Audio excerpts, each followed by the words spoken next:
And Michael Hart said, I would have liked to choose Jesus Christ because I'm a Christian. But there were several categories that honestly I could not choose him, because Jesus Christ was not a father. Muhammad, he was. Jesus Christ was not a husband. Muhammad, he was. Jesus Christ was not a statesman.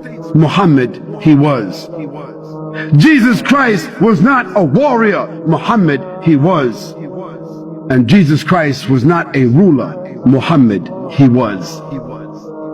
And so Michael Hart and his other collaborators, they said, the greatest human being that has impacted history and all annals of documented history, it had to be Muhammad sallallahu alaihi wasallam.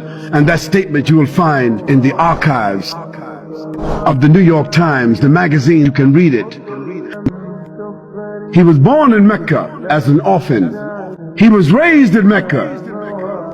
He was driven out of Mecca. He was punished, had to flee. He was persecuted. His followers were killed.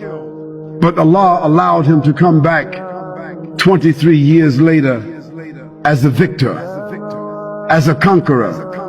And when he came back, he gave everyone amnesty. The Prophet ﷺ was also, during the course of that day, feeding the poor, visiting the sick, discharging the army, acting as a statesman, acting as an arbiter, talking to the people, addressing the women, giving out the zakat, sewing his clothes, washing his house, shopping for the food, doing all the things that you and I do, and at night standing in prayer for 4 or 5 hours at a time, and in the day fighting the battles, giving the ahkam and the rulings, explaining the Quran, instructing the people in behavior.